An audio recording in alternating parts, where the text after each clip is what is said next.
Bismillahirrahmanirrahim. Assalamualaikum warahmatullahi wabarakatuh.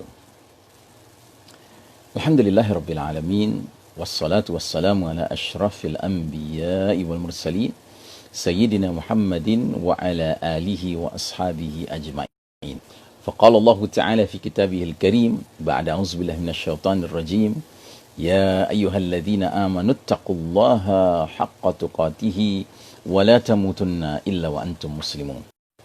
Hadirin rahimakumullah, hari ini hari Rabu tanggal 8 bulan Juli 2020, Zulqa'dah 1441 Hijriah, pertengahan agak ke belakang. Nah, hari ini kita akan menuntaskan pembahasan tentang solusi untuk selamat menghadapi fitnah Al-Masihud Dajjal. Dan kita hari ini akan memasuki the practical solution, solusi praktisnya, amaliyah. Namun ada hutang sedikit tentang fundamental solution, solusi fundamental. Karenanya kita akan tuntaskan terlebih dahulu ya solusi fundamental itu.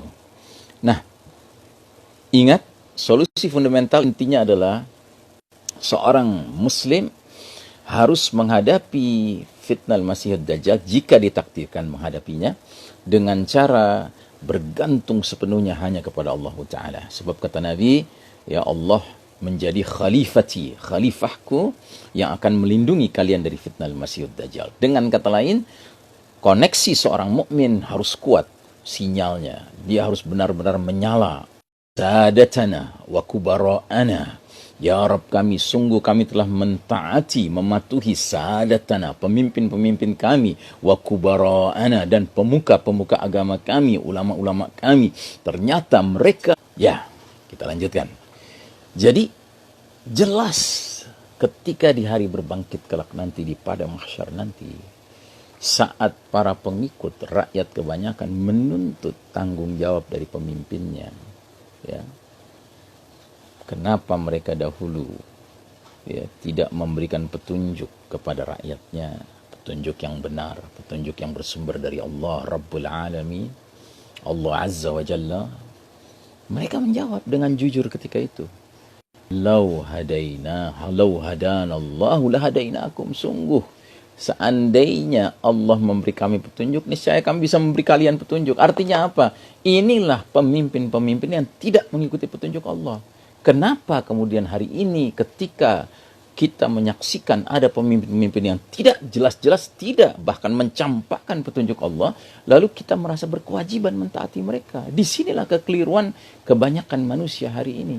Menyangka asalkan dia sudah formal pemimpin, asalkan dia sudah formal ulama, lalu serta-merta kita mengikutinya. Tapi kalau dia tidak mengikuti petunjuk Allah, ngapa kita mengikuti mereka? Nah, jadi di sini ya jelas mereka akhirnya mengatakan bahwa sesungguhnya ya sama saja, mau kita mengeluhkah, mau kita bersabarkah, tidak ada jalan keluar dari azab Allah Ta'ala, neraka yang menyala-nyala ini. Ya, jadi Nabi Muhammad SAW memperingatkan umat ini agar mewaspadai al-a'imma al-mudillin, para pemimpin yang menyesatkan, yang merupakan fitnah yang lebih Nabi Muhammad SAW khawatirkan menimpa umat ini daripada fitnah Dajjal. Dan fitnah tersebut akan datang sebelum atau menjelang keluarnya fitnah Dajjal. Artinya, jika seseorang sudah gagal menghadapi fitnah a'immah mudillin, para pemimpin yang menyesatkan, bagaimana lagi dia akan bisa selamat menghadapi fitnah Dajjal yang merupakan pemimpin taghut yang paling dahsyat dalam menyesatkan manusia. Allah izinkan dia memiliki 1001 sihir, ilmu sihir, tipu daya untuk menyesatkan manusia. Nah, karenanya saudaraku rahimakumullah, sekali lagi kami ingatkan, mari kita benar-benar mengokohkan iman kita menjadi sidqul iman, tauhid kita menjadi tauhid yang benar-benar yu'minu billah di satu sisi, yakfur bitaghut di lain sisi, mengimani Allah Ta'ala di satu sisi, dan mengkufuri taghut, syaitan dan para konco-konconya di lain sisi. Ya, niscaya orang yang demikian dia telah berpegang teguh kepada buhul tali yang amat kuat yang tidak akan putus selama-lamanya. Ya. Nah, sekarang kita masuk kepada practical solution, solusi-solusi praktis. Ya. Ada beberapa solusi praktis yang telah diarahkan oleh Nabi Muhammad SAW kepada kita. Ya. Yang pertama, hendaknya kita membiasakan membaca doa ya menjelang berakhirnya salat kita, menjelang kita salam kanan salam kiri, ya di akhir salat hendaknya kita membaca doa memohon perlindungan Allah Ta'ala dari 4 perkara yang salah satunya adalah dari keburukan fitnah Al-Masihud Dajjal. Doa ini dibaca ketika duduk tasyahud atau tahiyat akhir menjelang salam ke kanan dan ke kiri. Dijelaskan dalam hadis, idza tashahhada ahadukum falyasta'idz billahi min arba'in. Yaqulu Allahumma inni a'udzubika min adzabi jahannam wa min adzabil qabr wa min fitnatil mahya wal mamati wa min syarri fitnatil masihid dajjal.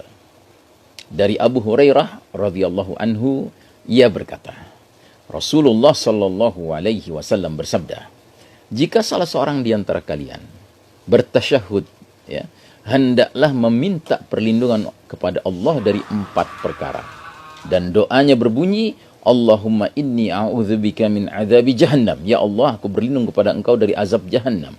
Wa min azabil qabri, dan dari azab kubur. Wa min fitnatil mahya wal mamati, dan dari fitnah kehidupan maupun kematian. Wa min syarri fitnatil masihid dajjal, dan dari keburukan fitnah al-masihud dajjal. Sesudah dia membaca doa ini, baru dia salam kiri. Ya, ini disunnahkan oleh Nabi Muhammad SAW. Ya. Yang kedua, menjauhi ad-dajjal. Ya, Nabi Muhammad SAW mengarahkan umatnya agar menjauhi ad-dajjal ketika fitnah paling dahsyat ini keluar di tengah umat manusia. Bila fitnah dajjal sudah keluar dan sedang menebar aneka tipu dayanya, maka hendaknya seorang mukmin tidak memelihara rasa ingin tahunya sehingga penasaran untuk mendekati ad-dajjal. Sebab Nabi Muhammad SAW mengkhawatirkan adanya seorang laki-laki yang benar-benar mendatangi ad-dajjal dan menyangka bahwa ad-dajjal adalah seorang yang baik. Bahkan dia mengira ad-dajjal itu seorang mukmin, sehingga laki-laki itu mengikuti apa saja tipu daya yang ditampilkan oleh ad-dajjal. Ya. Disebutkan dalam hadisnya, man sami'a bid-dajjali falyan'a anhu fa wallahi innar rajula la ya'tihi wa huwa yahsibu annahu mu'minun fayatbi'uhu mimma yab'atsu bihi minasy-syubuhati aw lima yab'atsu bihi minasy-syubuhat. Artinya, Rasulullah sallallahu alaihi wasallam bersabda, siapa yang mendengar tentang kedatangan Dajjal ke kampungnya, ke negerinya, ke kotanya, ya, hendaklah dia menjauh darinya. Sebab demi Allah, seorang laki-laki benar-benar akan mendatangi ad-dajjal dan mengira, berasumsi bahwa dajjal itu seorang mukmin, sehingga dia akan mengikuti setiap syubhat, ya, yang ditebarkan oleh dajjal. Nabi Muhammad SAW juga menjelaskan dalam hadis berikut bahwasanya ketika dajjal muncul nanti, kebanyakan dari pengikutnya adalah kaum wanita. Sampai-sampai ada seorang pria yang akan dan harus mengikat wanita-wanita dari lingkungan keluarganya agar mereka tidak keluar sehingga menjadi pengikut ad-dajjal.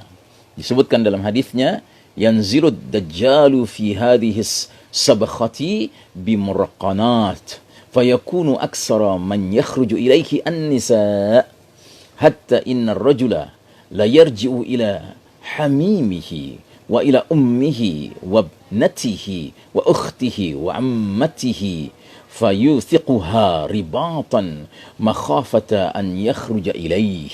Dari Ibnu Umar radhiyallahu anhuma, dia berkata, Rasulullah SAW bersabda, Dajjal tinggal di tanah berair di Mariqanah, maka kebanyakan pengikutnya dari kalangan kaum wanita.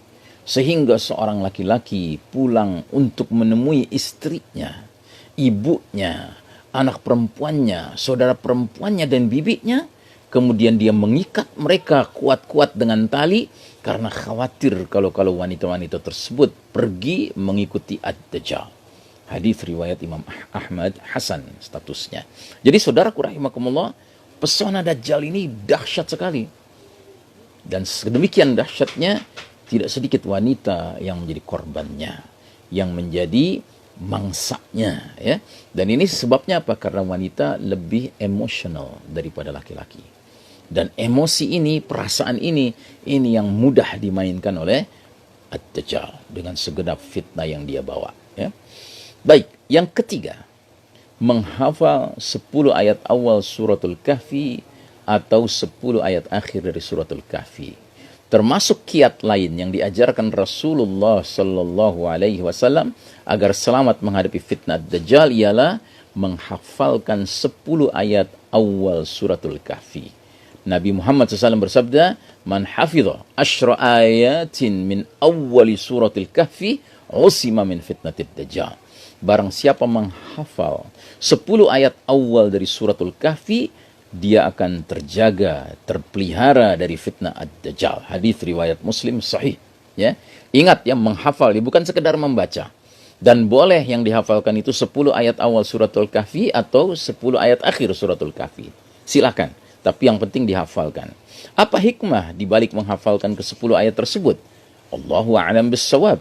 Yang jelas kalau kita tadabbur pelajari suratul Kahfi, khususnya kisah para pemuda Kahfi penghuni gua, maka kita dapati bahwa kondisi masyarakat yang mereka hadapi saat itu memiliki kemiripan dengan kondisi masyarakat menjelang dan saat keluarnya fitnah Dajjal, ya.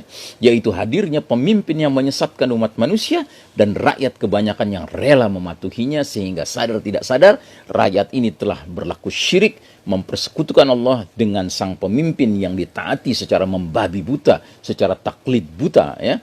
Para pemimpin tersebut telah dipatuhi kaumnya sedemikian rupa sehingga menempati posisi sebagai ilah-ilah, rab-rab selain Allah Ta'ala yang diagung-agungkan, dipatuhi, bahkan disembah, ya. Sehingga Allah Ta'ala mengabadikan ucapan sekaligus sikap para pemuda Kahfi terhadap kaum mereka itu. Haula'i qaumun attakhadhu min dunihi alihah laula ya'tuna 'alaihim bisultanin bayyin faman azlamu mimman iftara 'ala Allahi kadhiba. Kaum kami ini telah menjadikan selain Allah sebagai ilah-ilah untuk disembah. Mengapa mereka tidak mengemukakan alasan yang terang tentang kepercayaan mereka? Siapakah yang lebih zalim daripada orang-orang yang mengada-adakan kebohongan terhadap Allah? Saudaraku rahimakumullah, dalam kondisi kemusyrikan yang merebak, maka Allah mengarahkan pada para ashabul kahfi, pemuda kahfi ini untuk melakukan uzlah, ya, isolasi diri, mengasingkan diri dari kesyirikan kaumnya dengan masuk ke gua yang dirahmati Allah Ta'ala agar iman dan tauhid mereka terpelihara bahkan bertambah, ya. Allah Ta'ala, ya, menyatakan dalam surah Al-Kahfi ayat 10, "Idh awal fityatu ilal kahfi faqalu rabbana atina min ladunka rahmatan wa hayyi' lana min amrina rasyada." Ya Rabb kami, ingatlah ketika pemuda-pemuda itu mencari tempat berlindung ke dalam gua, lalu mereka berdoa, "Ya Rabb kami, berilah rahmat kepada kami dari sisimu dan sempurnakanlah bagi kami petunjuk yang lurus dalam urusan kami ini." Yang keempat, tinggal di Mekah atau di Madinah. Nah, Nabi Muhammad SAW menjelaskan bahwa jika fitnah Dajjal telah keluar, maka dia akan masuk ke semua negeri untuk menyebar tipu dayanya, sihirnya, kecuali dua kota suci yaitu Mekah dan Madinah. Para malaikat menjaga dan melindungi kedua kota suci ini dari masuknya ad-Dajjal. Nabi Muhammad SAW bersabda, "Laisa min baladin illa sayata'uhu ad-Dajjalu illa Makkah wal Madinata, laisa lahu min niqabiha naqbun illa alaihi al-malaikatu saffina yahrusunaha."